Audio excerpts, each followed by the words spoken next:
मित्रों, कुरुक्षेत्र की युद्ध भूमि हर रोज पढ़ा और सुना जाता है, उस घर में कभी कोई संकट या परेशानी नहीं आती। भगवान श्री कृष्ण की कृपा और आशीर्वाद हमेशा उस घर पर बना रहता है और जीवन सुख, संपत्ति, धन, वैभव और आनंद से परिपूर्ण हो जाता है।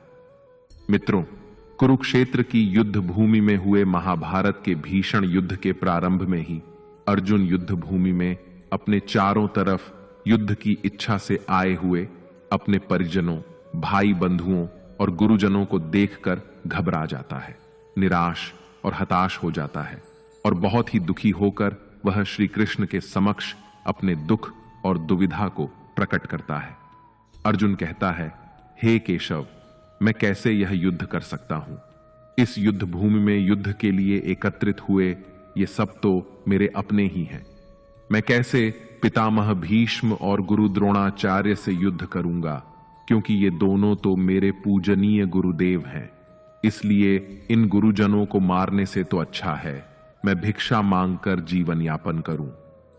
हे मधुसूदन, जिन कौरवों से मैं युद्ध करने जा रहा हूं वे सब धृतराष्ट्र के पुत्र मेरे भाई ही तो हैं, मेरे अपने ही हैं।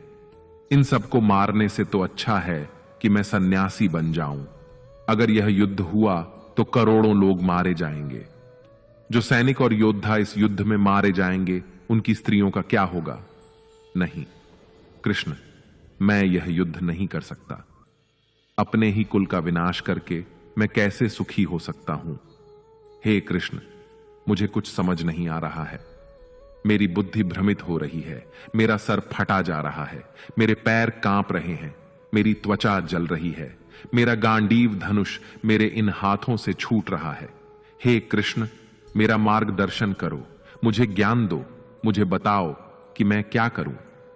अर्जुन की इस दयनीय अवस्था को देखकर भगवान श्री कृष्ण ने श्रीमद् भगवद गीता का वो दिव्य और अलौकिक ज्ञान अर्जुन को दिया, जो न केवल अर्जुन के लिए बल्कि हजारों वर्षों से संपूर्ण मानव जाति के लिए और आज के आधुनिक युग में भी प्रत्येक मनुष्य के लिए मार्गदर्शक बना हुआ है। श्रीमद् भगवद गीता एकमात्र ऐसा ग्रंथ है जो मनुष्य को जीने का सही तरीका बताती है। भगवद गीता जीवन में धर्म, कर्म और प्रेम का पाठ पढ़ाती है। इसलिए हमें नित्य प्रतिदिन श्रीमद् भगवद गीता का अध्ययन अवश्य करना चाहिए। अर्जुन की दुविधा और संशय को देखकर भगवान श्री कृष्ण ने अर्जुन से कहा, हे अर्जुन, तू बड़ी बड़ी ज्ञानियों सी बातें करता है, लेकिन जो सच में ज्ञानी होता है वह इस तरह दुख और शोक नहीं करता है। तेरे हाथ में कुछ है ही नहीं, तू चाहकर भी कुछ नियंत्रित नहीं कर सकता। जीवन और मरण तो प्रकृति की नियति है। ये सब लोग वास्तव में मेरे ही द्वारा मारे जाएंगे। तू तो सिर्फ एक निमित्त मात्र है। इसीलिए जो ज्ञानी होता है वह किसी के मरने पर रोता नहीं है। ज्ञानी जन न ही बीते हुए कल का शोक करते हैं और न ही आने वाले कल की चिंता करते हैं। इसीलिए जो होने वाला है वह होकर ही रहता है और जो नहीं होने वाला वह कभी नहीं होगा। ऐसा निश्चय जिसको समझ में आ जाता है, जिसकी बुद्धि में आ जाता है, उसे कोई दुख नहीं सताता, उसे कोई चिंता नहीं सताती। हे अर्जुन, तुम इस बात का शोक मत करो कि यहां कौन अपना है और कौन पराया है। जो अधर्म करता है उसके साथ युद्ध करना एक क्षत्रिय का धर्म है और अपने धर्म का पालन करना तुम्हें मोक्ष और मुक्ति देगा। तुम अपने इस मन से मोह को त्याग दो, नहीं तो सारा जग तुम्हारी निंदा ही करेगा। आज अगर तुम युद्ध नहीं करोगे तो सारा संसार तुम्हें नपुंसक और डरपोक कहेगा। यहां बात अपने पराये की नहीं है, यहां बात है धर्म और अधर्म की। बात सही और गलत की है। अगर तुम गलत को सहोगे उसका अंत अपने पराये की नहीं है। साथ युद्ध करना एक क्षत्रिय का धर्म है और अपने धर्म का पालन करना तुम्हें मोक्ष और मुक्ति देगा। तुम अपने इस मन से मोह को त्याग दो, नहीं तो सारा जग तुम्हारी निंदा ही करेगा। आज अगर तुम युद्ध नहीं करोगे तो सारा संसार तुम्हें नपुंसक और डरपोक कहेगा। ऐसा ग्रंथ है जो मनुष्य को जीने का सही तरीका बताती है। भगवद गीता जीवन में धर्म, कर्म और प्रेम का पाठ पढ़ाती है। इसलिए हमें नित्य प्रतिदिन श्रीमद् भगवत गीता का अध्ययन अवश्य करना चाहिए। अर्जुन की दुविधा और संशय को देखकर भगवान श्री कृष्ण ने अर्जुन से कहा, हे अर्जुन, तू बड़ी बड़ी ज्ञानियों सी बातें करता है, लेकिन जो सच में ज्ञानी होता है वह इस तरह दुख और शोक नहीं करता है। तेरे हाथ में कुछ है ही नहीं, तू चाहकर भी कुछ नियंत्रित नहीं कर सकता। जीवन और मरण तो प्रकृति की नियति है। ये सब लोग वास्तव में मेरे ही द्वारा मारे जाएंगे। तू तो सिर्फ एक निमित्त मात्र है। इसीलिए जो ज्ञानी होता है वह किसी के मरने पर रोता नहीं है। ज्ञानी जन न ही बीते हुए कल का शोक करते हैं और न ही आने वाले कल की चिंता। युद्ध करो। श्रीमद् भगवत गीता में भगवान श्री कृष्ण कहते हैं, हे अर्जुन, यह संसार मेरी ही माया है। यह संसार मुझसे ही उत्पन्न हुआ है। मैं ही इसका पालन पोषण करता हूं और मैं ही इस सृष्टि का विनाश भी करता हूं। मैं भूत, वर्तमान और भविष्य के सभी प्राणियों को जानता हूं, लेकिन वास्तविकता में मुझे कोई नहीं जानता।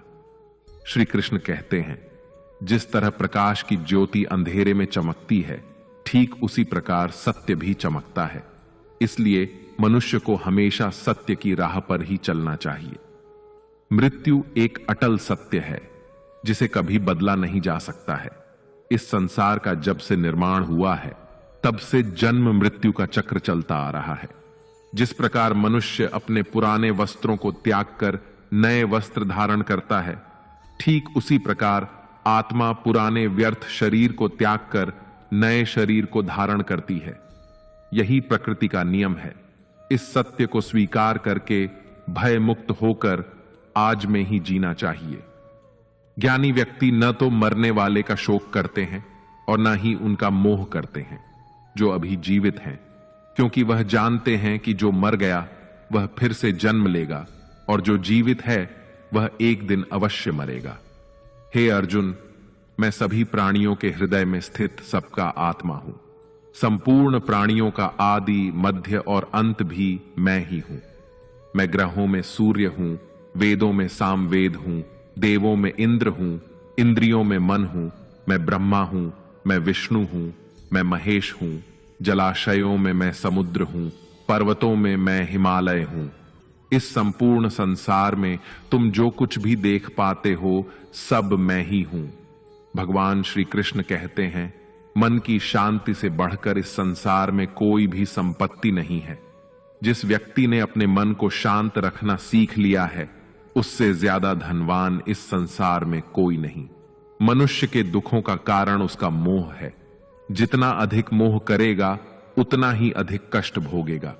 श्री कृष्ण कहते हैं, जो हुआ अच्छा हुआ, जो हो रहा है अच्छा हो रहा है, और जो होगा वह भी अच्छा ही होगा। तुम्हारा क्या गया जो तुम रो रहे हो? तुम क्या लाए थे जो तुमने खो दिया? तुमने क्या पैदा किया जो नष्ट हो गया है? तुमने जो लिया यहीं से लिया और जो दिया यहीं पर दिया। जो आज तुम्हारा है वह कल किसी और का होगा, क्योंकि परिवर्तन ही संसार का नियम है।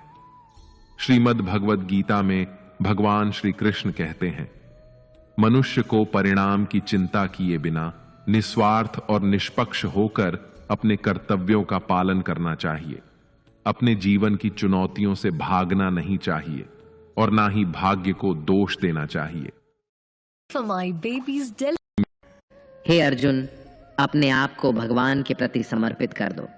यही सबसे बड़ा सहारा है। श्री कृष्ण कहते हैं, इंसान अपने जन्म से नहीं अपने कर्म से महान बनता है। जब इंसान अपने काम में आनंद खोज लेते हैं तो वह पूर्णता प्राप्त करते हैं। हे अर्जुन, आसक्ति से ही कामना का जन्म होता है। सदैव संदेह करने वाले इंसान के लिए प्रसन्नता ना तो इस लोक में है और ना ही परलोक में।